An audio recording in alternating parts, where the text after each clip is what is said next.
Hello everyone, welcome back. आज के इस वीडियो में हम लोग बात करने वाले हैं रोलिंग मोशन के, जहां पे ओवर एन इंक्लाइन या प्लेन सरफेस पे भी कोई बॉडी क्या करता है, रोल करता है। अब रोल करने के लिए जो सबसे इंपॉर्टेंट फैक्टर है यहाँ पे वो है friction between the surface and the rolling body. अगर फ्रिक्शन नहीं होगा तो इंस्टेड ऑफ रोलिंग ये जो ऑब्जेक्ट है वो क्या करने लगेगा, स्लाइड करने लगेगा। ठीक है, तो फ्रिक्शन नहीं होगा तो same motion, rolling motion possible नहीं है। इसके जगह पे ऑब्जेक्ट क्या होगा, स्लाइड करेगा। अगर आपने बॉलिंग किया है कभी, तो बॉलिंग जब भी करते हैं, वो स्फीयर जब थ्रो करते हैं, स्फेरिकल बॉल जब थ्रो करते हैं हेवी वाला, तो छोटा सा डिस्टेंस बॉल क्या करता है, स्किड करता है, स्लाइड करता है एंड उसके बाद में वो रोल करना चालू करता है, राइट। तो यहाँ पे फिर हम बात करने वाले हैं रोलिंग मोशन का। अब रोलिंग मोशन के लिए यहाँ पे हमने एक एग्जांपल लिया है कि लेट अस से एक स्पीयर है या फिर एक व्हील है ऐसा, जो रोल करके इंक्लाइन से नीचे आ रहा है। ये इंक्लाइन की हाइट है h और ये इंक्लाइन एंगल बना रहा है थीटा। अब ट्रैवल करके आते हुए लेट अस से वो डिस्टेंस s ट्रैवल करेगा, ये पूरा लीनियर डिस्टेंस जो है। Okay, now whenever a body is rolling down, तो रोलिंग में बेसिकली यहाँ पे दो मोशन हो रहा होता है, ध्यान से समझिए। रोलिंग में सबसे पहला तो ये जो ऑब्जेक्ट है, इसके जितने भी पार्टिकल्स है वो इस पर्टिकुलर रेफरेंस एक्सिस, जो सेंट्रल एक्सिस है, उसके रिस्पेक्ट से क्या परफॉर्म कर रहा है, रोटेशनल मोशन। तो ओवरऑल हम क्या बोल सकते हैं कि बॉडी के पास यहाँ पे रोटेशनल काइनेटिक एनर्जी है।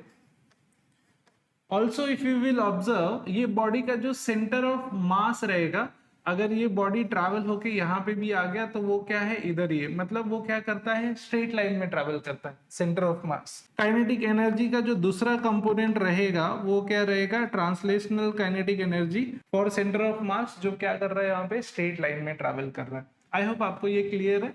जब भी ऑब्जेक्ट रोल हो रहा है तो दो तरह की काइनेटिक एनर्जीज मिलेंगी यहाँ पे। एक तो जो ऑब्जेक्ट के पार्टिकल्स, लेटे से यहाँ पे कोई पार्टिकल था तो थोड़ी देर बाद घूम के वो यहाँ पे आ गया, ओके। बट ये तो उसने रोटेशनल मोशन परफॉर्म किया, तो रोटेशनल काइनेटिक एनर्जी हर एक पार्टिकल का एड अप करके टोटल ऑब्जेक्ट का kinetic energy, rotational kinetic energy आ जाएगा। बट ये जो सेंटर ऑफ मास है वो क्या परफॉर्म कर रहा है यहाँ पे, ट्रांसलेशनल मोशन। तो अगर मैं टोटल एनर्जी का बात करूं यहाँ पे रोलिंग बॉडी का, तो वो हो जाएगा काइनेटिक एनर्जी ट्रांसलेशनल और काइनेटिक एनर्जी रोटेशनल।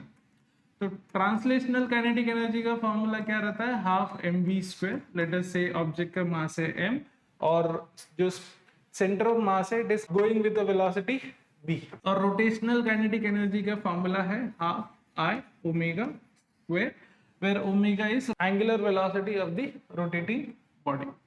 तो यहाँ पे मैं दो सब्स्टिट्यूशंस करने वाला हूँ, ध्यान से समझिए। पहला तो मोमेंट ऑफ इनर्शिया I की जगह पे आप ये फॉर्मूला लिख सकते हैं mk², और दूसरा ओमेगा की जगह पे हम लोग लिख सकते हैं v/r। ठीक है, तो ये ओमेगा स्क्वायर की जगह पे हमें मिलेगा v²/r²। अब इसमें से आप देख लो कि कुछ कॉमन आ रहा है क्या, तो कॉमन में हमारे पास है हाफ mv², यहाँ पे 1 बच गया, यहाँ पे हमारे पास क्या बच गया, k²/r²। तो ये फॉर्मूला हो गया रोलिंग बॉडी का टोटल काइनेटिक एनर्जी का, जिसमें ट्रांसलेशनल काइनेटिक एनर्जी भी है और रोटेशनल काइनेटिक एनर्जी भी क्या है, कंट्रीब्यूट कर रहा।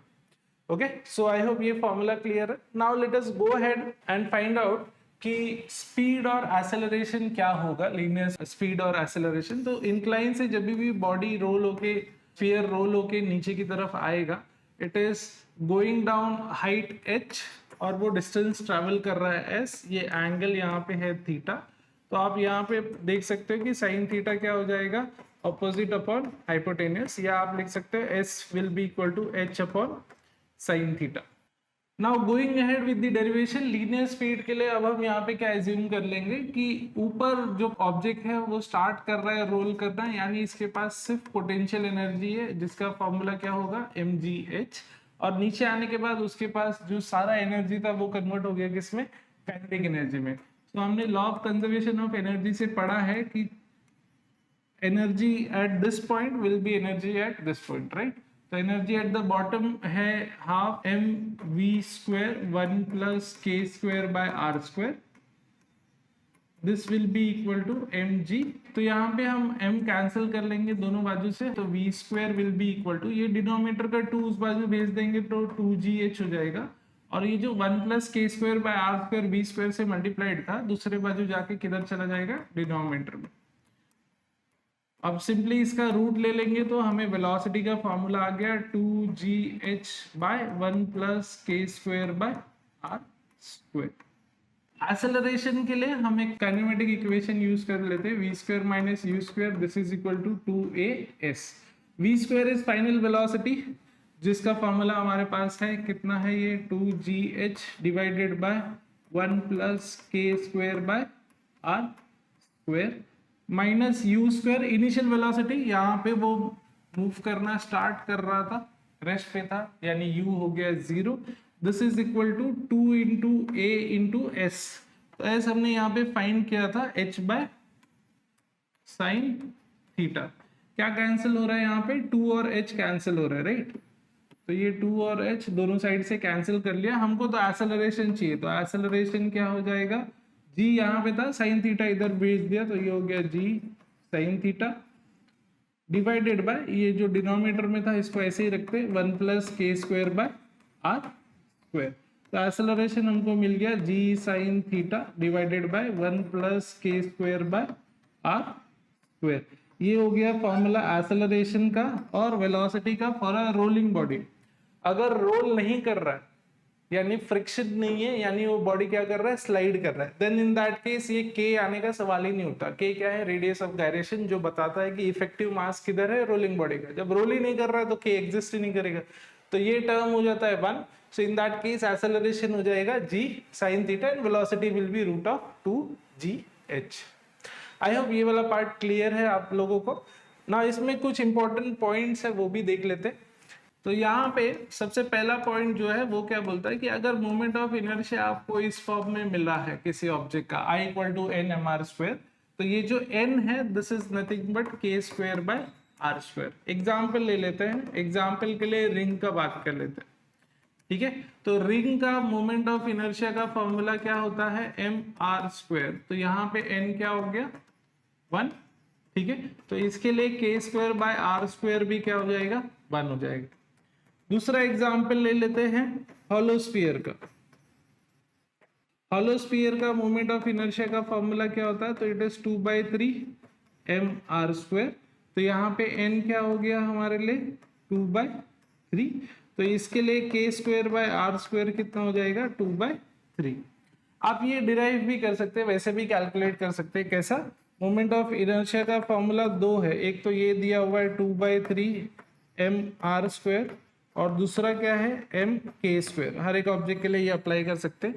तो दोनों बाजू से m कैंसिल हो जाएगा, तो यहाँ पे हमारे पास के स्क्वायर है, उस बाजू से आर स्क्वायर इस बाजू लेके आया, तो यहाँ पे क्या बचा 2/3। तो के स्क्वायर बाय आर स्क्वायर 2/3 हमें ऐसे भी मिल रहा है, बट आप डायरेक्ट फॉर्मूला देख के भी इस तरह से लिख सकते हैं। दूसरा इंपॉर्टेंट चीज क्या है कि जो रॉड है it is nothing but a cylinder which is rolling down, तो उसका आप एनालिसिस यूज कर सकते हैं।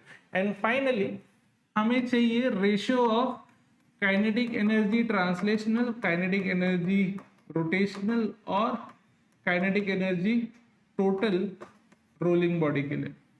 तो काइनेटिक एनर्जी का रेशियो जो आता है ट्रांसलेशनल, रोटेशनल और टोटल का रोलिंग बॉडी के लिए, वो आता है 1:k square by r square is to 1 plus k square by r square, ठीक है। अब ये आया कहां से, तो हमने देखा है काइनेटिक एनर्जी का फॉर्मूला ट्रांसलेशनल का क्या है, half m b square, rotational के लिए हाफ आई ओमेगा स्क्वायर है, जहां पे आई के जगह पे हम लोग एम के स्क्वायर और ओमेगा के जगह पे v square by r square put करते, तो half m v square side में लिया तो के स्क्वायर बाय आर स्क्वायर बचता है। एंड टोटल काइनेटिक एनर्जी तो हमने डिराइव ही किया था, कितना मिला था, half m v square 1 plus k square by r square. Okay, तो जब आप इनका रेशियो लोगे, सब में से half m v square cut होने के बाद यहाँ 1 बचा, यहाँ पे के स्क्वायर बाय आर स्क्वायर और यहाँ पे 1 plus k square by r square. अब यहाँ पे एग्जाम्पल ले लेते हैं रिंग का। तो रिंग के लिए हमने देखा कि k square by r square की वैल्यू क्या है, 1 है। तो अगर मैं यहाँ पे पुट करूँ तो रेशियो क्या बन जाता है, 1:1 + 1 2, विच टेल्स यू कि टोटल काइनेटिक एनर्जी में 50% क्या है ट्रांसलेशनल काइनेटिक एनर्जी और 50% क्या है रोटेशनल काइनेटिक एनर्जी। दूसरा एग्जांपल ले लेते हैं यहाँ पे हॉलो स्फीयर का, डेफिनेटली थिन वॉल्ड है वो। तो इसमें हमने देखा कि रेशियो क्या है k square by r square का 2/3।